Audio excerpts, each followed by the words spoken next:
Friends, मैं Anjali ma'am. आज हम लोग जो है लखनऊ SGPGI के द्वारा जो हॉस्पिटल अटेंडेंट की वैकेंसी आई है तो उससे रिलेटेड जो है एक इम्पॉर्टेंट जो है उससे रिलेटेड कुछ क्वेश्चंस करने वाले हैं जो कि आप लोगों के एग्ज़ाम के पॉइंट ऑफ व्यू से बहुत ही ज़्यादा इंपॉर्टेंट है।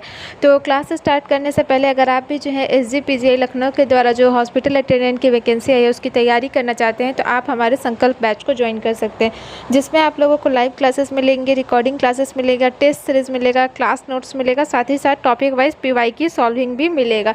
बैच का फ़ी जो है सिर्फ और सिर्फ 599 रखा गया है। बैच को ज्वाइन करने के आप लोगों को प्ले स्टोर पर जाना है और प्ले स्टोर से जाके Rathore education point app download करना है और वहाँ से जो है आप लोग बैच को ज्वाइन कर सकते हैं। अगर बैच ज्वाइन करने में कोई भी दिक्कत आए तो दिए गए नंबर पर कॉल या मैसेज करके अधिक जानकारी ले सकते हैं। तो चलिए आज के क्लास को स्टार्ट करते हैं। तो आज का हमारा सबसे पहला क्वेश्चन है कि What is the main purpose of providing comfort to a patient? रोगी को आराम देने का मुख्य उद्देश्य क्या है? To make patient sleep longer, to prevent infection, to reduce stress and promote healing, to increase hospital stay।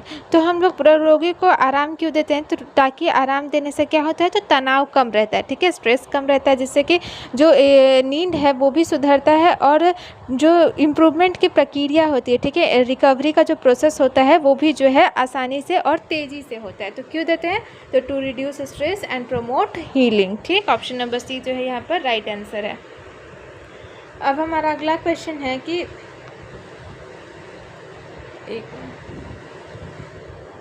Which position is used to feed a bedridden patient? बिस्तर पर पड़े रोगी को खाना खिलाने के लिए कौन सी स्थिति का प्रयोग किया जाता है? सुपाइन, लेटरल, फॉलोअर्स पोजीशन और प्रोन। तो जो बेड रिडन पेशेंट है, ठीक है, जो कि बिस्तर पर पड़े हुए, तो उनको खाना खिलाने के लिए कौन सा पोजीशन यूज़ होता है? तो फॉलोअर्स पोजीशन, ठीक है, फॉलोअर्स पोजीशन, जिसमें कि सिर को 45 से 60 डिग्री जो है ऊपर उठाया जाता है, जो कि भोजन के दौरान क्या से बचाता है? तो एस्पिरेशन से बचाता है, इसीलिए हम लोग जो है फॉलोअर्स पोजीशन प्रोवाइड करते हैं। अगला क्वेश्चन है हमारा कि which is an appropriate exercise for a bedridden patient? बिस्तर पर पड़े रोगी के लिए उपयुक्त व्यायाम कौन सा है? Running, passive range of motion, swimming और वेट लिफ्टिंग। तो सबसे अच्छा क्या एक्सरसाइज है एक बेड रिडन पेशेंट के लिए जो कि बिस्तर पर पड़ा हुआ है? तो उसके लिए सबसे अच्छा एक्सरसाइज है पैसिव रेंज ऑफ मोशन, ठीक है, पैसिव रेंज ऑफ मोशन, जो कि क्या करता है? तो जो कि फ्लेक्सिबिलिटी मेंटेन करता है जॉइंट्स में और रोगी को जो जोड़ है उनको लचीलापन बनाए रखता है, ठीक। तो इससे क्या होता है? तो इससे जो है अकड़न टाइप के अकड़न महसूस नहीं होता है, तो इसीलिए जो है हम लोग passive range of motion exercise करने के लिए पेशेंट को बोलते हैं, ठीक। अगला क्वेश्चन देखते हैं। तो अब हमारा नेक्स्ट क्वेश्चन है कि what is the purpose of bed making in hospital care? अस्पताल में बिस्तर बनाने का उद्देश्य क्या है? Decoration, for patient comfort and infection prevention, to save linen और फॉर रिकॉर्ड कीपिंग। तो हम लोग हॉस्पिटल में जो है बेड मेकिंग क्यों करते हैं, बेड क्यों बनाते हैं? ताकि जो है एक क्या बोलते हैं, पेशेंट में कंफर्ट और इन्फेक्शन को प्रिवेंट किया जा सके, पेशेंट को कंफर्ट प्रोवाइड किया जा सके और इन्फेक्शन को प्रिवेंट किया जा सके, क्योंकि एक साफ और जो रिंकल फ्री बेड होता है उससे क्या होता है? तो इन्फेक्शन का खतरा कम हो जाता है और आराम भी मिलता है, ठीक। अगला क्वेश्चन है हमारा कि which is a type of restraint used in patient care? रोगी देखभाल में किस प्रकार का रिस्ट्रेंट प्रयोग होता है? Pillow, side rails, towel, curtain. तो रोगी के देखभाल के दौरान हम लोग क्या रिस्ट्रेंट्स यूज़ करते हैं? तो वो है हमारा साइड रेल्स, ठीक है, साइड रेल्स, जो कि रोगी को गिरने से रोकने के लिए क्या है? तो एक अच्छा जो है रक्षात्मक जो है रिस्ट्रेंट होता है, रिस्ट्रेंट मतलब बंधन टाइप का, ठीक। नेक्स्ट क्वेश्चन है हमारा कि which of the following is a personal hygiene activity? निम्नलिखित में से कौन सी व्यक्तिगत स्वच्छता की गतिविधि है? ऑप्शंस है हमारा cleaning walls, brushing teeth, mopping floors और क्लीनिंग विंडोज़। तो यहाँ पर क्या कौन से हाइजीन की बात हो रही है? तो पर्सनल हाइजीन की। तो पर्सनल हाइजीन में क्या इंक्लूड होगा? तो ब्रशिंग टीथ, ठीक है, दांत की सफाई, इसमें बाथिंग हो जाएगा, नेल कटिंग हो जाएगा, हेयर मेकिंग होगा जाएगा, तो ये सब क्या है? तो ये सब पर्सनल हाइजीन है, ठीक। नेक्स्ट क्वेश्चन है हमारा कि which item is used to help male patients urinate in bed. पुरुष रोगियों को बिस्तर पर पेशाब करने के लिए कौन सी वस्तु उपयोग की जाती है? बेड पैन, कैथेटर, यूरिनल और डाइपर। तो किसका यूज़ होता है मेल पेशेंट्स में, ताकि वो बेड पे जो है अच्छे से अपना यूरिन जो है पास आउट कर सके? तो यूरिनल्स का यूज़ होता है, ठीक है, यूरिनल्स का, जो कि पुरुष रोगियों के लिए यूज़ होता है, जो कि शौचालय तक नहीं जा सकते, उनके लिए जो है यूरिनल्स प्रोवाइड करवाया जाता है, ठीक। अगला क्वेश्चन है हमारा कि constipation can be prevented by. कब्ज़ को किस प्रकार रोका जा सकता है? Eating more fat, drinking plenty of water and fibre, sleeping all day, avoiding fruits. तो कॉन्स्टिपेशन को हम लोग कैसे प्रिवेंट कर सकते हैं, कॉन्स्टिपेशन से कैसे बच सकते हैं? तो तरल पदार्थ और रेशेदार खाद्य पदार्थ के पाचन से, खाद्य पदार्थ को ज़्यादा लेने से, ठीक है, ये क्या होता है, तो ये डाइजेशन में हेल्प करते हैं, जो कि कॉन्स्टिपेशन से बचाते हैं। इसीलिए अधिक मात्रा में जो वाटर लेना चाहिए और फाइबर युक्त भोजन जो है अपने न्यूट्रिशन में शामिल करना चाहिए। नेक्स्ट क्वेश्चन है हमारा कि what is the aim of first aid. प्राथमिक उपचार का उद्देश्य क्या है? Complete treatment, diagnose the disease, save life and prevent condition from worsening, describe medicine. तो प्राथमिक उपचार का उद्देश्य क्या होता है? तो प्राथमिक उपचार तब तक का देखभाल होता है जब तक कि कोई विशेष मदद न मिले। तो ये एक क्यों देते हैं? तो ये एक सेव लाइफ को प्रिवेंट, लाइफ को जो है बचाने के लिए, अगर ज़्यादा ख़राब कंडीशन है तो, और ताकि कंडीशन और ज़्यादा ख़राब ना हो, इसलिए हम लोग जो है फर्स्ट एड देते हैं। अगला क्वेश्चन है हमारा कि CPR स्टैंड्स फॉर। CPR का पूरा नाम क्या है? Cardiac pulmonary reaction, cardiopulmonary resuscitation, central pulse recovery, care for patient recovery. तो CPR का फुल फॉर्म क्या होता है?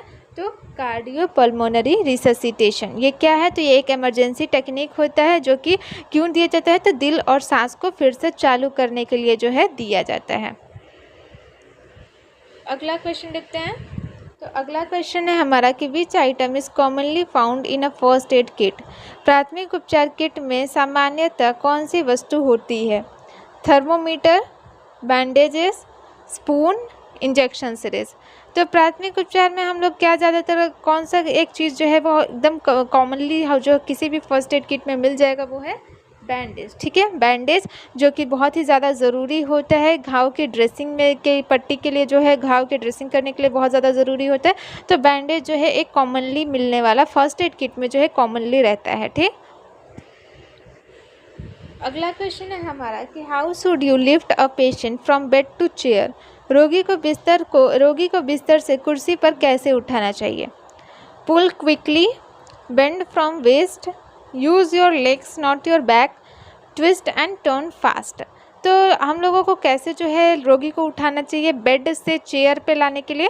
तो हमें अपने पैरों की मदद से, ठीक है, पैरों की मदद से उठाने पर क्या होगा? तो use your legs not your back, back को हम लोग यूज़ नहीं करेंगे, ठीक है, पैरों की मदद से उठाने पर क्या होगा? तो कमर पर जोर नहीं पड़ेगा और चोट से बचाव होगा, क्योंकि हमें भी जो है इंजरी हो सकती है उठाते टाइम, तो इसीलिए हम लोग जो है पैरों की ही सिर्फ मदद करेंगे, कमर का यूज़ नहीं करेंगे, ठीक। अगला क्वेश्चन है हमारा कि what is the correct method to clean a patient's perineal area. रोगी के पेरिनियल क्षेत्र को साफ करने की सही विधि क्या है? Back to front, front to back, circular motion और रैंडमली। तो पेशेंट का जो पेरिनियल एरिया है वो किस तरह से साफ करते हैं? तो आगे से पीछे की ओर, ठीक है, आगे से पीछे की ओर, जिससे कि क्या होगा? तो संक्रमण की संभावना कम हो जाती है, ठीक। तो ज़्यादातर ये महिलाओं में जो है आगे से पीछे की ओर ही हम लोग साफ करते हैं। नेक्स्ट क्वेश्चन है हमारा कि which is used to collect stool from a bedridden patient. बिस्तर पर पड़े रोगी का मल इकट्ठा करने के लिए क्या उपयोग किया जाता है? Urinal, catheter, bed pan, suction machine. तो अगर कोई जो व्यक्ति है वो बेड पे पड़ा हुआ है और वो क्या बोलते हैं वॉशरूम यूज़ नहीं कर सकता है, तो उसका जो स्टूल है वो हम लोग कैसे करेंगे, कैसे कलेक्ट करेंगे? तो बेड पैन के थ्रू, ठीक है। बेड पैन में जो है उसका यूरिन और उसका स्टूल के लिए जो है हम लोग यूज़ करते हैं जब रोगी चलने में असमर्थ होता है। एम्बुलेटरी पेशेंट्स के लिए ये यूज़ होता है, ठीक। नेक्स्ट क्वेश्चन है हमारा कि what is the ideal way to support a fractured limb. Fracture हुए अंग को सहारा देने का आदर्श तरीका क्या है? Let it hang, use split and bandage, massage the area, apply pressure directly. तो अगर एक कोई अंग है, ठीक है, लिम्ब वो फ्रैक्चर हो गया, वो टूट गई है हड्डी, तो उसको सहारा कैसे देंगे? तो स्प्लिंट के थ्रू, ठीक है, use splint and bandage. Splint fracture क्षेत्र को क्या करेगा? तो इमोबिलाइज करके रखेगा, मतलब मोबिलाइज करके रखेगा और अधिक नुकसान से भी बचाएगा। वो ज़्यादा हिलने डुलने नहीं लेगा, क्योंकि अगर ज़्यादा हिलेगा डुलेगा तो वो फ्रैक्चर जो है और बढ़ सकता है और भी अदर एरियाज़ को भी वो अफेक्ट कर सकता है। अब नेक्स्ट क्वेश्चन देखते हैं। अगला क्वेश्चन है हमारा कि what is one of the first steps in CPR. CPR में पहला कदम क्या होता है? Give water, check responsiveness, dress the wound, remove clothing. तो सीपीआर जब हम लोग देने जाएंगे तो हमारा सबसे पहला स्टेप क्या होगा? तो चेक रिस्पॉन्सिवनेस, ठीक है। सीपीआर शुरू करने से पहले हम लोग उसका पेशेंट का कॉन्शियस लेवल चेक करेंगे कि वो कॉन्शियस है, अनकॉन्शियस है, ठीक। तो उस सबसे पहला हमारा यही जो है काम होता है, ठीक। नेक्स्ट क्वेश्चन है हमारा कि which is a sign of urinary incontinence. मूत्र असंयम का लक्षण क्या है? Retained urine, painful urination, involuntary urine leakage और नो यूरिनेशन। तो यूरिनरी इनकॉन्टिनेंस नाम से ही पता है कि मूत्र असंयम, ठीक, जिस पे कंट्रोल ना हो। तो इसका साइन क्या होगा? तो इसका साइन है इनवॉलेंट्री यूरिन लीकेज, ठीक है, जिस पे हमारा कोई भी नियंत्रण नहीं रहता और अपने आप जो है यूरिन जो है लीक कर जाती है। तो उसे ये जो है ये किसका साइन है? तो ये यूरिनरी इनकॉन्टिनेंस का एक साइन है। अगला क्वेश्चन है हमारा कि a common cause of diarrhoea in patients is. रोगियों में दस्त का सामान्य कारण क्या होता है?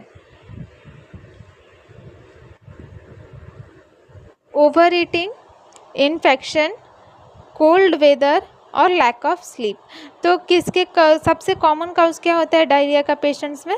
तो वो है इन्फेक्शन, ठीक है। इन्फेक्शन बैक्टीरियल या फिर वायरल इन्फेक्शन के कारण जो है ये कॉमन काउज होता है डायरिया का, ठीक। नेक्स्ट क्वेश्चन है हमारा कि which method should be used to communicate with a hearing impaired patient. श्रवण बाधित रोगी से संवाद करने का सही तरीका क्या है? Talk loudly, use gestures and facial expressions, ignore them, turn away while talking.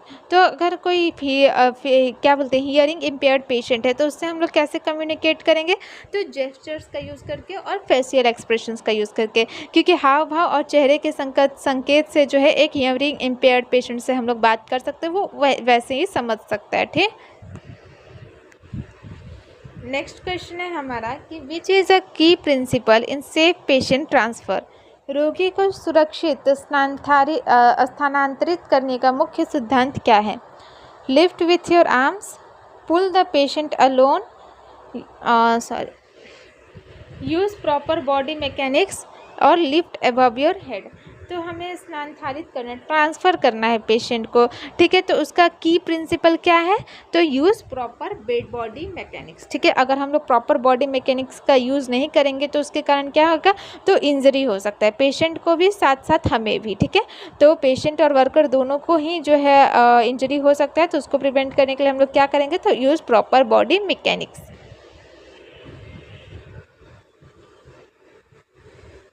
अगला क्वेश्चन है हमारा कि what is the role of splints. Splint का कार्य क्या होता है? To reduce swelling, to allow movement, to immobilize injured part, to give massage. तो स्प्लिंट का काम क्या होता है? तो स्प्लिंट जो है वो चोटिल हिस्से को क्या करके रखता है? तो वो स्थिर करके रखता है, ठीक है, इमोबिलाइज करके रखता है ताकि जो है ट्रीटमेंट जो है असर कर सके और अदर पार्ट को वो इफेक्ट ना करे। नेक्स्ट क्वेश्चन है हमारा कि इन्वायरमेंटल हाइजीन इंक्लूड्स। पर्यावरणीय स्वच्छता में क्या शामिल है? Combing patient's hair, cleaning the floor and surroundings, giving medicine, feeding patient. तो इन्वायरमेंटल हाइजीन की बात हो रही है, तो इन्वायरमेंटल हाइजीन में क्या शामिल होगा इसमें से, तो cleaning the floor and surroundings, जो कि किससे बचाएगा, तो जो कि संक्रमण के प्रसार को जो है रोकेगा, प्रिवेंट करेगा स्प्रेड ऑफ इन्फेक्शन को। नेक्स्ट क्वेश्चन है हमारा कि why are side rails used on hospital beds. अस्पताल के बिस्तरों पर साइड रेल का उपयोग क्यों किया जाता है? Decoration, to keep sheets tight, to prevent patient falls, to hang IV fluid. तो जो साइड रेल्स होते हैं लोहे की तरह होते हैं, जो कि उठे हुए होते हैं, तो उनका यूज़ क्यों होता है हॉस्पिटल्स में, ताकि जो है पेशेंट के गिरने के खतरे को रोका जा सके।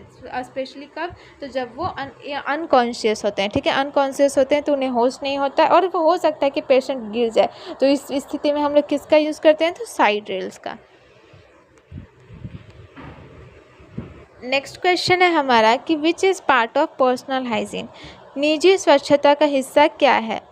Sweeping the ward, cutting finger nails, dusting tables, washing linen. तो पर्सनल हाइजीन का इसमें से क्या एक हिस्सा है, तो वो है हमारा कटिंग फिंगर नेल्स, ठीक है। नेल हाइजीन जो कि बहुत ही ज़्यादा इम्पॉर्टेंट होता है, जो कि क्या करता है, तो इन्फेक्शन को जो है रोकता है, ठीक है, फैलने से। तो नेल हाइजीन जो है किसके अंतर्गत आएगा, तो पर्सनल हाइजीन के अंतर्गत।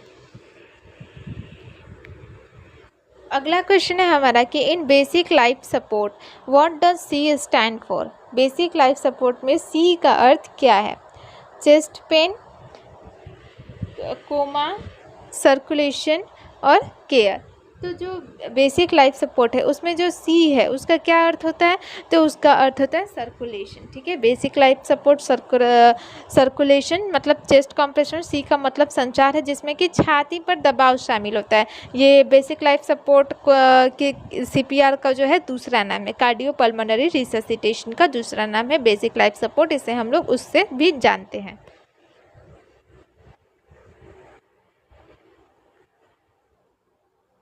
नेक्स्ट क्वेश्चन है हमारा कि dressing a wound helps in. घाव की ड्रेसिंग किसमें सहायक होती है?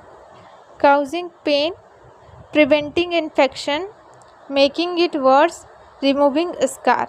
तो घाव की ड्रेसिंग जो है क्यों ज़रूरी होती है, किस चीज़ को ये करने के लिए, तो इन्फेक्शन के खतरे को रोकने के लिए जो है ड्रेसिंग ज़रूरी होती है। क्योंकि अगर ड्रेसिंग नहीं करेंगे तो घाव ओपन रहेगा, तो क्या होगा, तो उसमें गंदगी और जीवाणु जो है पनपेंगे, तो जिससे कि इन्फेक्शन हो सकता है। नेक्स्ट क्वेश्चन है हमारा कि when should urinal be emptied. Urinal को कब खाली करना चाहिए? After it is full, at the end of the day, immediately after use और वंस अ वीक। तो हमें यूरिनल है, ठीक है, यूरिनल है तो उसको हम लोग कब खाली करना चाहिए, तो जल्दी से, ठीक है, जल्दी ही खाली करना होता है उसे, इमीडिएटली आफ्टर यूज। जैसे ही जो है पेशेंट ने उसे यूज़ किया वैसे ही हमें खाली करना है, क्योंकि नहीं खाली करेंगे तो क्या होगा, तो उससे क्या होगा, तो ओडोर आएगा, मतलब गंदा स्मेल आएगा और इन्फेक्शन होगा, ठीक। तो इसको प्रिवेंट करने के लिए हम लोग उसको तुरंत खाली करते हैं। अगला क्वेश्चन है हमारा कि while communicating with patients the tone should be. रोगियों से बात करते समय स्वर कैसा होना चाहिए? Loud and strict, soft and polite, sarcastic और एंग्री। तो रोगियों से हमें जब बात करेंगे तो हमारी टोन कैसी होनी चाहिए, तो सॉफ्ट एंड पोलाइट, ठीक है, नरम और विनम्र भाषा में जो है हम लोग उनसे बात करेंगे। इससे क्या होगा, तो ट्रस्ट जो है बिल्ड होगा और कोऑपरेशन, पेशेंट जो है वो कोऑपरेट भी हमारे साथ करेगा। नेक्स्ट क्वेश्चन देखते हैं। नेक्स्ट क्वेश्चन है हमारा कि what should be done after giving bedpan to a patient. रोगी को बेड पैन देने के बाद क्या करना चाहिए? Leave it for housekeeping, wash hands and clean the pan, ignore it, place it under the bed. तो हमने जैसे ही बेड पैन दे दिया है पेशेंट को, तो उसके बाद अब हमें क्या करना है, तो उसके बाद हमें wash hands and clean the pan, हाथ धोना है और हाथ धो के जो है पैन को क्लीन करना है और वापस से हैंड वॉशिंग करना है, क्योंकि हाइजीन हमें मेंटेन करना है ताकि क्रॉस इन्फेक्शन जो है वो ना फैले। अब हमारा आज का लास्ट क्वेश्चन देखते हैं। तो what is the first step in any emergency situation. किसी भी आपातकालीन स्थिति में पहला कदम क्या होता है? Call the doctor, start CPR, assess the scene and ensure safety, give water. तो इमरजेंसी सिचुएशन में सबसे पहला स्टेप क्या होगा? तो सबसे पहला स्टेप होता है कि हमेशा जो है सहायता से पहले सुरक्षा सुनिश्चित करना, ठीक है। Always assess for danger before giving help, ठीक। Assess the scene and ensure safety. तो आज के लिए बस इतना ही। उम्मीद है आप लोगों को क्लास जो है समझ में आया होगा। जो भी इस क्लास का PDF होगा डिस्क्रिप्शन बॉक्स में टेलीग्राम चैनल का लिंक दिया गया है, तो वहाँ से जाके जुड़ जाइए, वहाँ से आप लोगों को PDF मिल जाएगा। और अगर जो है वीडियो पसंद आया हो तो वीडियो को लाइक करें, चैनल को सब्सक्राइब करें।